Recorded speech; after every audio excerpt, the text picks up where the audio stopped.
Hello, and welcome to the Texas Rising Star Observation Training. This webinar is an introduction to the Texas Rising Star program and the observation process when coaching. Thank you for joining today. The goal of this training is to provide you with an overview of the observation process and how to implement these processes in your coaching sessions. Today, we'll be walking through the observation coaching model. We'll discuss the importance of effective observation and how to focus your observations to gather specific information. Lastly, we will explore how important it is to understand what you're looking for during observations, prepping your staff, and how to implement the use of observation tools to identify needs. We have a lot on our agenda today, so let's jump in and get started. Our learning objective. By the end of this training, the participant will be able to identify what active observation is and how to use the classroom observation. Observation, as we discussed previously, is what the coaching cycle begins with. Observation is a vital part of the coaching process because it allows the coach to collect the data needed to prioritize needs for instructional improvement.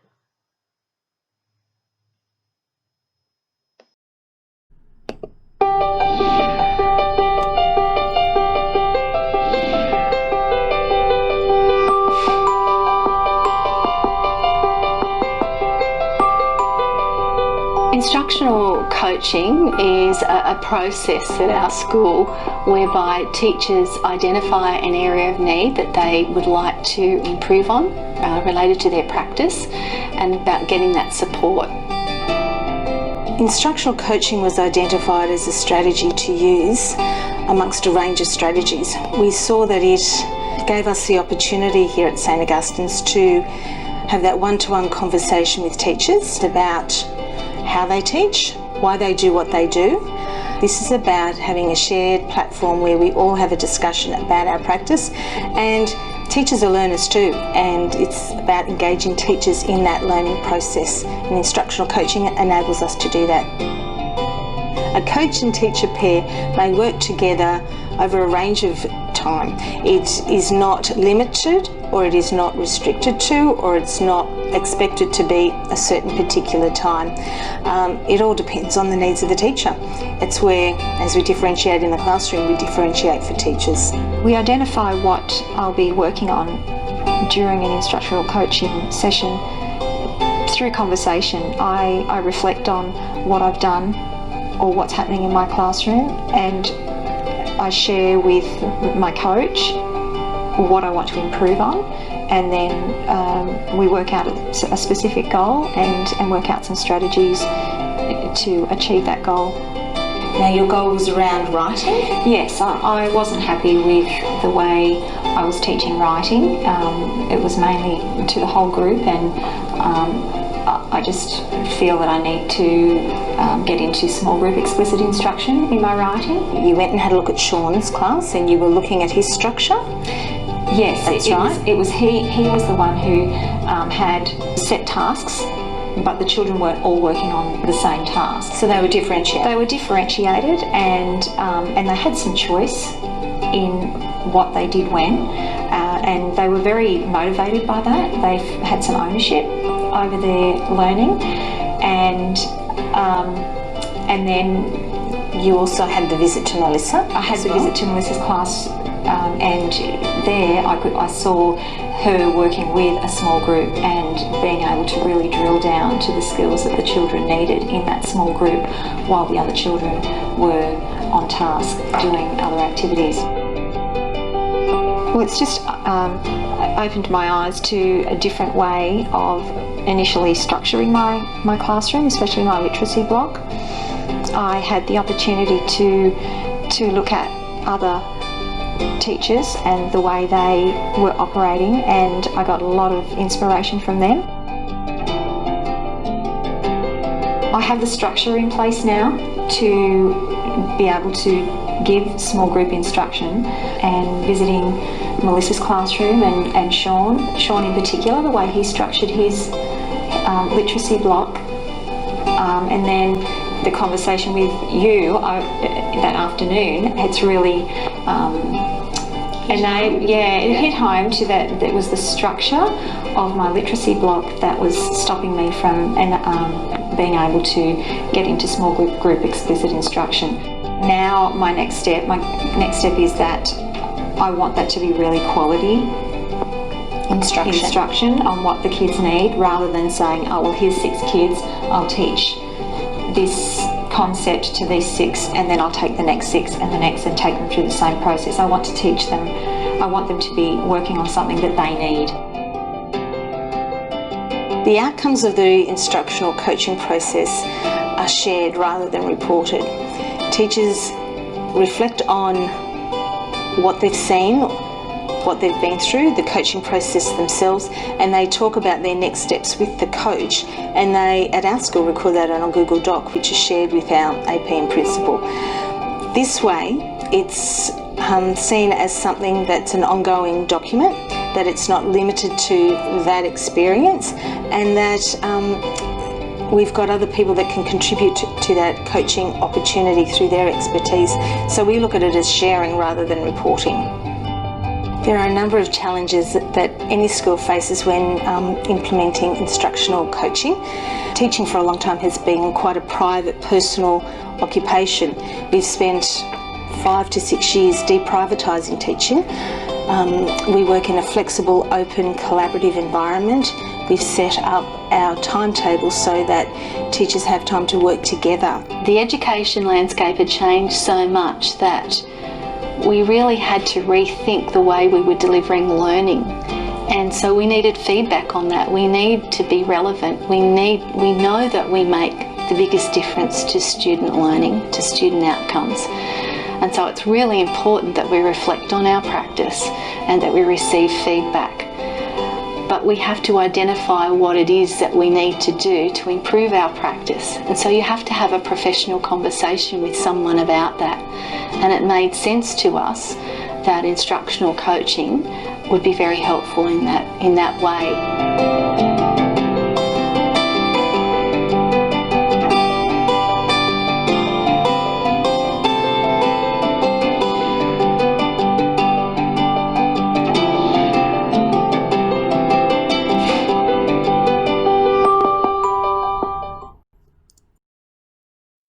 Now, after watching a coaching relationship in action using instructional observation, let's talk about observation skills.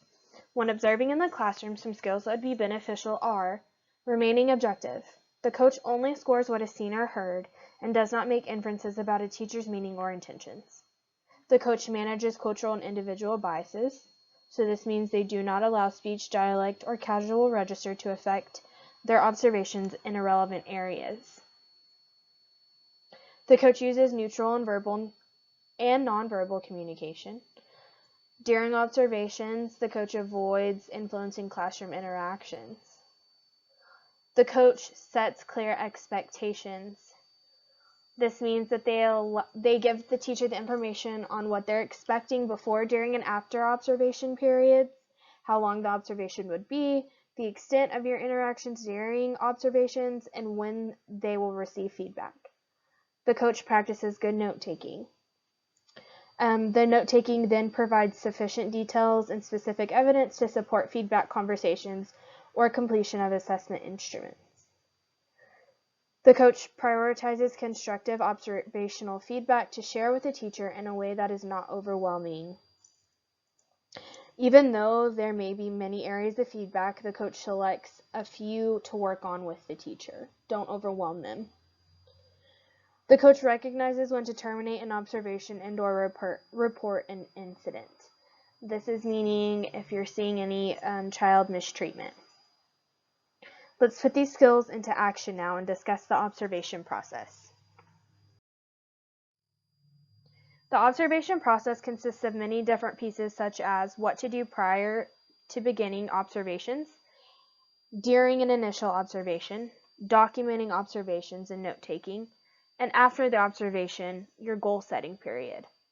These processes will be discussed throughout the duration of this training.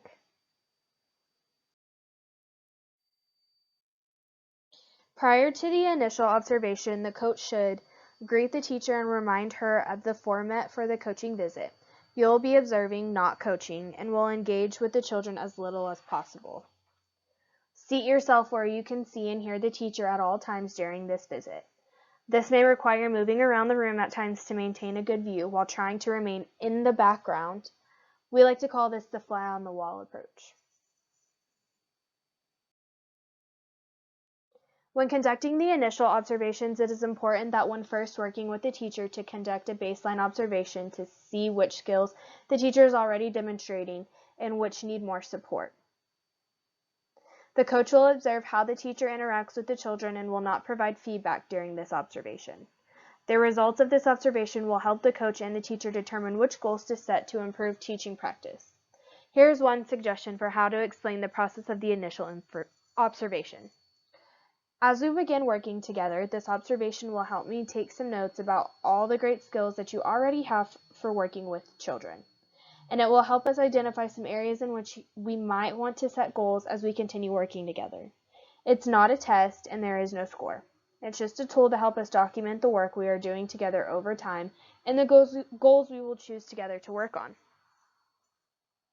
The observation period should be long enough to observe the teacher across a variety of classroom activities and teaching formats, even if it's one-on-one, small group, large group, whatever is applicable.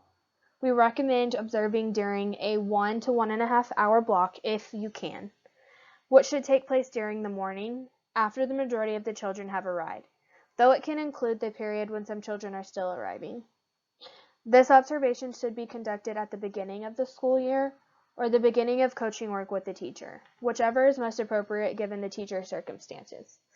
Coaches, which is you now, the director, should already have met with the teacher at least once prior to the observation to establish rapport and review the details of the coaching program. Prepping your staff for observation is essential. Remain in contact with your staff. Plan your observations, and if you want to conduct unannounced observations, give them a heads up that within the next week or so, there can or will be an observation done in their room. Communicating with your staff and keeping them informed helps build a trustful relationship, which pulls them on board when completing observations in their room. Make sure your staff understands what you'll be doing in the room and what you'll be looking for. Before the initial observation, the coach should always provide the teacher with a copy of the infant and toddler teacher competencies and explain both the role of the coach and the process of completing this initial observation. This is suggested. You don't have to do this, but we are going to provide you with the infant and toddler teaching competencies in those specific classrooms for you to provide for those teachers so they can understand what it's going to look like during this coaching process. If you would like more information on the infant and toddler teacher competencies, you can email me and we can send you the link to that printable version. One of the main goals of completing observations in the classroom is identifying individual strengths and needs of each caregiver. By observing instruction and collecting data, you can identify individual strengths and needs of the teacher. Using tools, ensure your observations are targeted and systematic. Let's take a look at some tools that can help implement these observations and coaching approaches into your centers. The Classroom Observation Tool, or better known as the COT, is a tool provided by CLI Engage. Anyone can have access to the Classroom Observation Tool as long as they create a Gmail account and register for an account with CLI. We will be going over this at a later date since we would like to move towards using CLI Engage with all of our providers. The COT aligns with the tools our TRS assessors will be using during observations and assessments, but it is a much more user-friendly model for our providers to use in their centers. Here is an example of the Classroom Observation Tool provided on CLI Engage. The observation form is the front of our Classroom Observation Tool, and then the second page is what it would look like once you're inside the observation tool, and some measures that you could be looking at while you're doing observations. As you can see, there's a little checkbox with OB and a checkbox with NS. That OB means that it was observed, and the NS means that it was maybe seen, but it needs support, and then it also gives you an area for notes.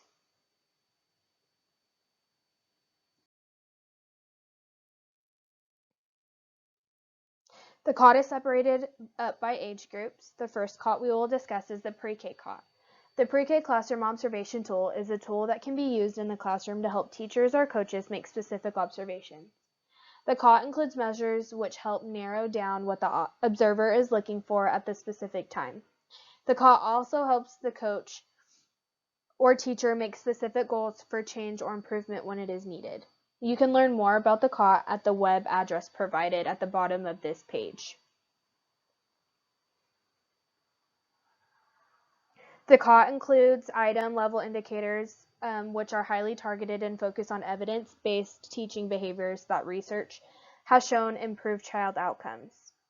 And the design ensures age, linguistic, and cultural appropriateness. Reporting features provide a clear, unbiased system for tracking and monitoring teacher performance and progress for improvement. Video examples of more than 200 key instructional strategies give teachers opportunities to view examples of quality instruction. The website also includes the Administrator COT, or ACOT, an abbreviated version of the tool that helps administrators focus their observations. This could also be another tool that you, the director, would use while you're coaching in the classrooms if you would like a shorter version of the pre-K COT. CLI Engage provides an online course over the pre-K COT, which is available when you go to the web address provided as well. We highly suggest you take the online course implementing the use of the COT. Some of this information provided may not be needed yet, and it may not be applicable to what we will be doing with you. And this COT is also used by Texas School Ready, so there's a lot more features that they implement that we may not be implementing, so some of the information may seem overwhelming if you don't know exactly what it is or if we didn't talk about it. We may not be using it. But again, if you have any questions, you can email your TRS mentor and we will get you the answers you need.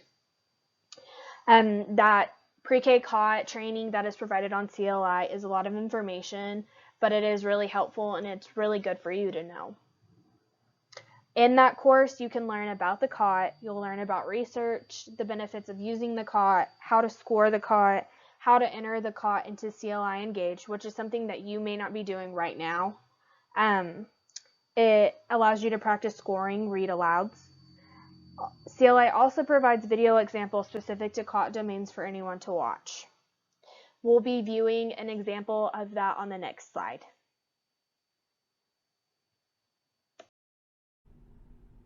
Once you're in your CLI Engage account, you go to your dashboard and you'll scroll down to the quality improvement and innovation. You're going to click on the printable COT. This allows you access to the infant and toddler tools, the pre-K kindergarten tools, all the different downloadable PDF versions, the goal reports, the note-taking forms, the classroom observation tool. The ACOT or the Administrator COT link is going to be up here for your support guides. Also, your Circle Infant and Toddler Teacher Competencies Implementation Guide is provided on this page as well. That COT training we were discussing is available right here. And all the examples I was just discussing with you on how to look for certain domains within the COT are provided here at the bottom of this page. There is tons and tons of online videos to see what these observations need to look like or how the teacher would need to be displaying these skills in a way for you to be able to mark them observed.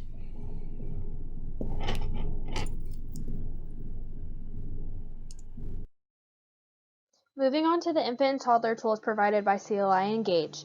CLI provides access to an observation and note-taking form, goal-setting form, and Circle Infant and Toddler Competencies Implementation Guide, all of which can be downloaded and printed once you access your CLI Engage account. Teachers can work toward implementation of these behaviors with the support of the Circle Infant and Toddler Teacher Training Play With Me professional development series, which is available on CLI Engage as well. For more information on the infant and toddler tools or professional development, you can visit these web addresses provided at the bottom of this slide. We also will have a training later on that focuses on the implementation of infant and toddler tools in the classroom. And there will also be another training provided later on in this series which focuses on considerations for school age and the observation tool and methods to use for school age programs or classes. Once you begin implementing the observation tools while you coach, it is important to understand how to use the tools to look for specific skills. The use of the tools will also allow you to focus your observation and understand what you are looking for. For example, let's say we're observing in a class and looking at the social and emotional development skills of the teacher. As you can see, I provided a breakdown of the social and emotional measure, what the measure is asking, and what does the observer do after observing. Let's watch a video on CLI that provides an example of how to look for the specific measure and the characteristics or the skills that you would be looking for while doing this observation.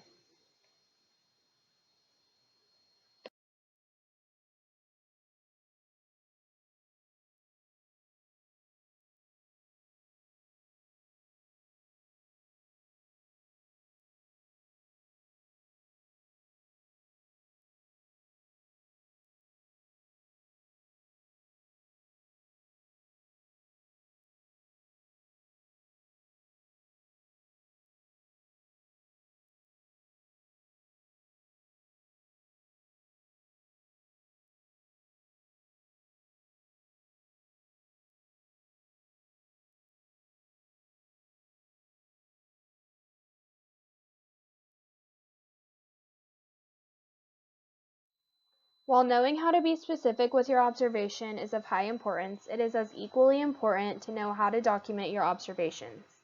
Using the COT note-taking forms, you can mark OB as observed if the behavior was seen or heard during the classroom visit. You mark OB or observed, and NS as need support if the behavior was observed but requires additional coaching assistance to help the teacher master the skill. Some clear opportunities were missed for the quality of the teaching behavior needs improvement. This would be when you would mark NS on your classroom observation tool. Leave blank any teaching behavior that was not observed or does not apply to the age range of the classroom. Sometimes items specified as infants only or toddlers only won't be seen in a pre-K classroom, so just skip over that measure. The COT note-taking form allows the coach to write notes in the evidence or notes column. These notes will be helpful during the feedback session with the teacher as goals are being set. After gathering your observations and documenting, it is time to move on to the goal setting stage. The coach uses the data collected to identify possible areas for growth. Through a reflective follow-up discussion with the teacher, including use of questioning and scaffolding, the coach and teacher agree on appropriate individualized goals. This conversation can take place right after the observation if feasible, or on a separate day soon after the observation. The coach will use the goal set date column on the goal setting version to record the date a goal is set. A realistic number of goals should be selected that can be practiced within a short period of time. When determining how many goals to set, consider the following. Number 1, complexity of the selected goals. Does meeting the goal require repeated and focused opportunities for practice? A complex goal. Can a goal be practiced simultaneously with other related goals? Less complex goal. Which goals can be practiced by the teacher independently and which ones need coaching support? Number 2, length of time a coach provides support during a given coaching cycle. How much time can the coach give the teacher to support implementation of each goal? For example, a teacher may be working on complex goals, but the coach is available to provide a substantial amount of support. In this scenario, a greater number of complex goals might be set during this cycle. Number 3, length of time between coaching visits. How much time or how much independent practice is expected of the teacher? For example, shorter time periods between visits may call for fewer goals each cycle. Number 4, expertise level of the teacher and familiarity with the continuous improvement process. Does the teacher's expertise vary by domain? For example, for a teacher who has limited skills in the area of language stimulation, it may be appropriate to set a few basic goals first, such as increasing his or her ability to label objects and actions to use descriptive language. The coach might also align a review of specific sections of the Talk With Me online course. With a teacher who has already demonstrated a good foundation in this domain, the coach may focus on a different domain or set goals in the language domain that require greater skill, such as upward and downward scaffolding or extending children's interest by adding new content or ideas. Does the teacher need help adjusting to a continuous improvement model? A teacher who has difficulty adjusting to the expectations of each coaching cycle may need to focus on fewer goals. Some coaching programs follow a structured protocol in which there is a predetermined sequence of domains covered across coaching sessions. Goals are set based on items that were not observed or were marked need support within that domain. However, some coaching programs choose to set goals more flexibly, such as setting goals in 2 or more domains as needed by the teacher. You have now completed the coaching method observation training. It is important to understand the process of observation and how to focus your observations. We have discussed the breakdown of the observation process in detail. This is a lot of information, but try not to stress. Remember that we are here to help you transition into this new TRS coaching method in a way that is best for your specific center. We are here to help you and support you in any way possible. We believe that implementing these methods is very beneficial for your centers to ensure quality improvement. We also encourage you to take the next steps to integrate these methods into your work within your centers and supporting your staff. Remember, we are here to support you while you support your staff. We hope you are able to enjoy all the benefits these trainings have to offer. If you have any further questions or would like more information, please email or call your assigned TRS mentor. We will be in contact with each of you within the next few days to let you know that the next training is up and available to attend. Thank you for joining, and thank you for your dedication to TRS and supporting the implementation of quality care in your early childhood education centers. Congratulations on your completion.